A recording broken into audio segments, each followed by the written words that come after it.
बच्चों, आज हम क्लास 10th की वर्कशीट 72 करेंगे और ये आपका चैप्टर 9 है जिसका नाम है आनुवंशिकता एवं जैव विकास।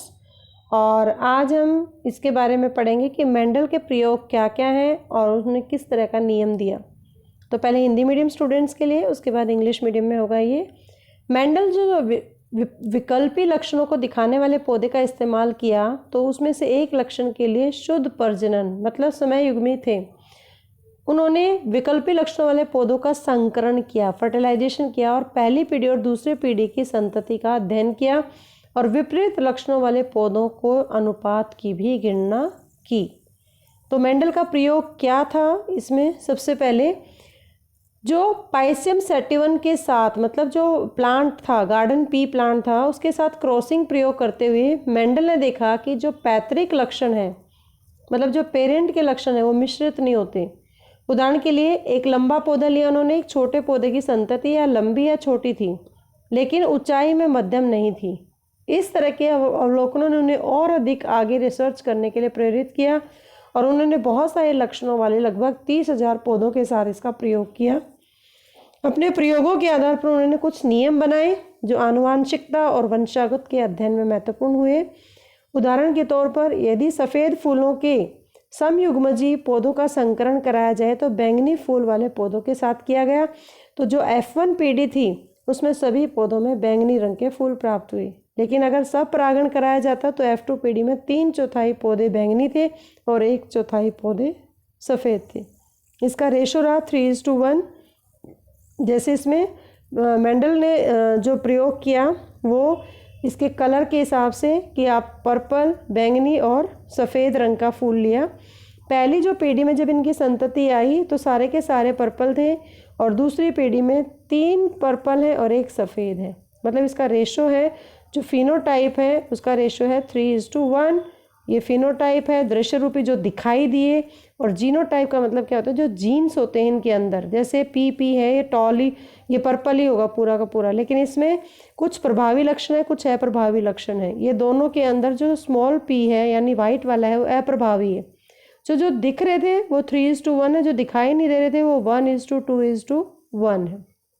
इस तरह का मेंडल ने प्रयोग किया। आप इसको टॉल और शॉर्ट प्लांट के आधार पर है, जो आपके एनसीईआरटी की बुक में दे रखा है, उसको भी आप कर सकते हैं। अब आता है, इसने 2 नियम दिए। पहला नियम है प्रभुत्व का नियम यानी law of dominance. Law of dominance में क्या देखा उन्होंने कि जब बहुत सारे जब जोड़ी में से मौजूद 2 लक्षण अलग अलग हैं, विषम युग्मी है, यानी एक प्रभावी और दूसरा क्या है, अप्रभावी है, तो एक लक्षण दूसरे लक्षण की अभिव्यक्ति को छिपा देता है और जो प्रभावी लक्षण है वही दिखाई देता है और अप्रभावी लक्षण अगली पीढ़ी में स्थानांतरित हो जाता है। तो जो अप्रभावी लक्षण है अपने आप को केवल समयुग्मज स्थिति में ही व्यक्त कर पाता है। तो जो प्रभावी लक्षण है वो क्या होते हैं, वो लक्षण जो F1 पीढ़ी में स्वयं को अभिव्यक्त करते हैं वो प्रभावी है, जैसे गोल बीज और बैंगनी रंग के फूल। अप्रभावी लक्षण वो है जो प्रभावी एलील की उपस्थिति में छिपा होता है, लेकिन अपने आप को केवल उसी तरह के पौधे के साथ अगर उसको व्यक्त किया जाए, उसको निषेचन किया जाए, उसको फर्टिलाइज कराया जाएगा तो उससे उसके समयुग्मित स्थिति में व्यक्त कर सकता है, जैसे झुर्रीदार बीज और सफ़ेद रंग, ये दोनों के दोनों अप्रभावी लक्षण हैं। उसके बाद आता है लॉ ऑफ सेग्रीगेशन, यानी मोनोहाइब्रिड केसेस का है इसमें, मोनोहाइब्रिड क्रॉस। और ये नियम क्या बताता है कि युग्मक का जो निर्माण होता है उसके दौरान जो युग्म विकल्प एलील है वो एक दूसरे से अलग हो जाते हैं, जिससे कि प्रत्येक युग्मक में केवल एक ही युग्म विकल्प उपस्थित रहता है। मेंडल ने इस नियम को देखते हुए ये बताया कि जो वो 2 विभिन्न लक्षणों वाले मटर के पौधे में संकरण कराया गया तो जो पहली जनरेशन में केवल प्रभावी लक्षण ही दिखाई दिए और दूसरी जनरेशन में 3:1 में ही दृश्य रूपी अनुपात में प्रकट हुए। तो ये पूरा का पूरा मेंडल का एक्सपेरिमेंट था इसमें, और इस वर्कशीट के आधार पर ये सारे क्वेश्चंस आप अपनी नोटबुक में करिए और अपनी अंडरस्टैंडिंग चेक करिए इनको करके।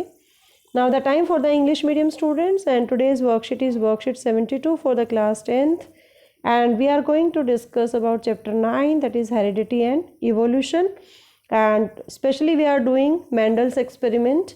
And Mendel used the plant that were pure breeding or homozygous for a trait and considered contrasting characters, and he crossed plants with the contrasting characters and studied the progeny of the first and second generation. He calculated ratio of the plants as well as their contrasting characters. So what is the Mendel experiment? So while performing crossing experiments with the Pisum sativum, means the garden pea plant, Mendel noticed that the traits of the parents did not blend. For example, a tall plant and a short plant had offsprings that were either tall or short, but not of the medium in height. Such observation led them to research more and more, and he experimented on 30,000 eggplants with various contrasting traits. And based on his experiments, he formulated some laws which are very important in studying about the heredity and inheritance.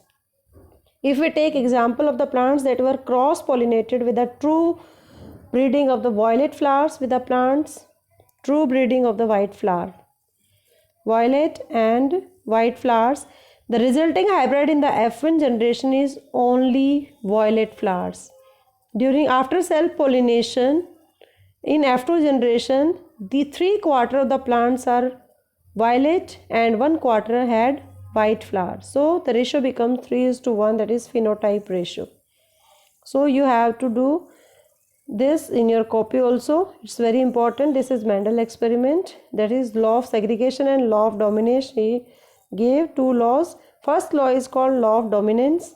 The Mendel law of dominance states that in heterozygote, where two traits or two alleles present in the pair are different, one is dominant and other is recessive, or one trait will mask the expression of another trait. Rather than both the alleles contributing to the phenotype, the dominant allele will be expressed exclusively and the recessive allele will remain silent but will be transmitted to offspring by the same manner in which dominant allele is transmitted. Their recessive trait will only be expressed by the offspring having the two copies of these alleles. Dominant trait and allele is absent. These offsprings will breed only when they are self-crossed. Now, what are the dominant and recessive traits? Dominant traits are those which are expresses itself during the first generation, round seed and violet color flowers in this case. And the recessive are those which are masked by the presence of dominant allele and, for example, wrinkled seeds and white color flowers. And what is the law of segregation or monohybrid cross?